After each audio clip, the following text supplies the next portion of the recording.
బుజ్జి. వర్మ గారు. ఓకే. ఏంటండి రోజా గారిని వీళ్ళందరినీ గతం వెంటాడుతుందా? లేకపోతే సిఐడి, ఏసీబీలతో వాళ్ళు బేయిపిస్తున్నారా, బెదిరిస్తున్నారా? వాళ్ళు తప్పులు చేయకపోతే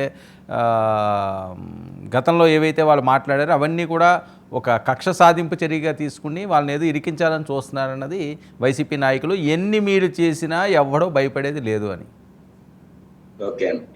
ముందుగా మీకు అలాగే 99 ప్రేక్షకులకి డిబేట్లో పాల్గొన్న సభ్యులందరికీ నమస్కారం, శుభ సాయంత్రం. ఇంకోటి సార్, కక్ష అనేది మొదలు పెట్టింది నేను గతంలో కూడా చెప్పాను. ఆంధ్రప్రదేశ్లోనే కాదు, దేశంలో ఏదన్నా రాజకీయ పార్టీ, పొలిటికల్ పార్టీ ఉందంటే వైఎస్ఆర్సీపీ.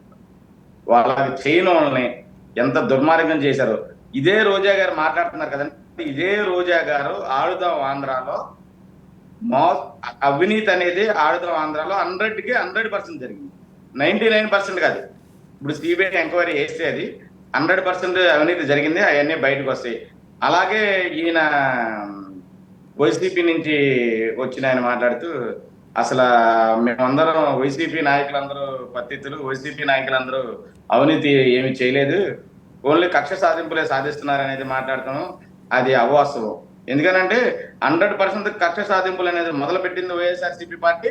అందుకే ప్రజలు కూడా మీరు చేసి ఇవాళ మీ మంత్రులు కానీ మీ ఎమ్మెల్యేలు గారు చేసిన అవినీతి కానీ సరేనండి, వాళ్ళు మొదలు పెట్టారు ఇవన్నీ కాదండి బుజ్జి. ఒకటి, వాళ్ళు మొదలు పెట్టారు, మొదలు పెట్టలేదు, వాళ్ళని అయితే దారుణంగా ఓడిపోయారు వాళ్ళు. ఇప్పుడు దాన్ని కొనసాగిస్తున్నారా లేదా? దాన్ని ఎందుకు కొనసాగిస్తారండి? ప్రజలకి సంక్షేమం చేయడం కోసం ఇవాళ సీఎం గారు అలాగే డిప్యూటీ సీఎం పవన్ కళ్యాణ్ గారు కానీ అహోరాత్రులు కష్టపడి ప్రజలకు అందుబాటులో ఉంటున్నారు. గతంలో చేసిన డిప్యూటీ సీఎం కానీ సీఎంలు కానీ అన్నా క్యాంటీన్లు అనేవి కానీ, అన్నా క్యాంటీన్లు మూసేటకి గల కారణాలు ఏంటి? అన్నా క్యాంటీన్లతో సహా అన్ని కార్యక్రమాల్లో ఇవాళ సీఎం గారు, డిప్యూటీ సీఎం గారు పాల్గొంటున్నారు. మీ గవర్నమెంట్ లో మీ మినిస్టర్లు కానీ మీ ఎమ్మెల్యేలు కానీ నియోజకవర్గాల్లో ఏమైనా కార్యక్రమాల్లో పాల్గొని జయప్రదం చేశారు కార్యక్రమాలు. ఎందుకంటే కార్యక్రమాలు సొంత నియోజకవర్గంలో కూడా కార్యక్రమాల్లో పాల్గొలేనని పరిస్థితులు మీరు తెచ్చుకున్నారు. ఎందుకంటే అంత కక్ష సాధింపులు తెచ్చుకుని అంత ప్రజల్లో నాయకుల్లో యాంటీ వచ్చిందనేది తర్వాత సంగతి. మీకు ప్రజల్లో ప్రతి ఒక్కరిని మీకు ఓట్లు వేసినోడితో సహా మీరు కక్ష సాధింపులు చేసి మీ నాయకులు ఓన్లీ 5 సంవత్సరాలు డబ్బు సంపాదించకుండా పని పెట్టమంటే ఇవాళ ప్రజలు ఈ తీర్పు ఇచ్చారు. ఇది మీరు అందరూ గ్రహించాలి. అలాగే కాకుండా మీరు భయపడాలంటే మీరు చేసిన తప్పులకి, మీరు తప్పు చేయకపోతే భయపడమాకండి, తప్పు చేస్తే భయపడాలి. మీరు చేసిన దుర్మార్గాలకి నేను మళ్ళీ చెప్తున్నా, ఒక టీడీపీ జాతీయ కార్యాలయం మీద మీ ఎమ్మెల్యే జోగి రమేష్ వెళ్ళి దాడి చేశాడు. అది వాస్తవం కాదా? ఒక ఎమ్మెల్యే ఒక శాసనసభ్యుడు అయి ఉండి అలా చేయొచ్చా? అది దుర్మార్గం కాదా? ఎవరైనా కార్యకర్తలు చేస్తే ఆవేశంతో చేసి ఉండొచ్చు అనుకోవచ్చు. మీరు కక్షపూరితంగా ఇవాళ టీడీపీని కానీ జనసేనని కానీ మీరు ఎంత ఘోరంగా అవమానించారో ప్రజలందరూ చూశారు. అందుకే మీకు ఈ తీర్పు ఇచ్చారు.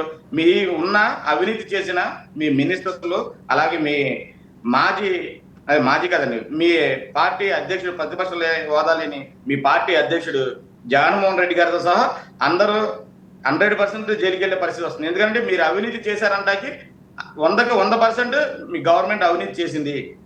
అందులో మాజీ సీఎం గారు కానీ అలాగే ఎమ్మెల్యేలు కానీ మినిస్టర్లు కానీ చాలా మంది ఇవాళ కేసులు పడతాయని భయంతో ఉన్నారు.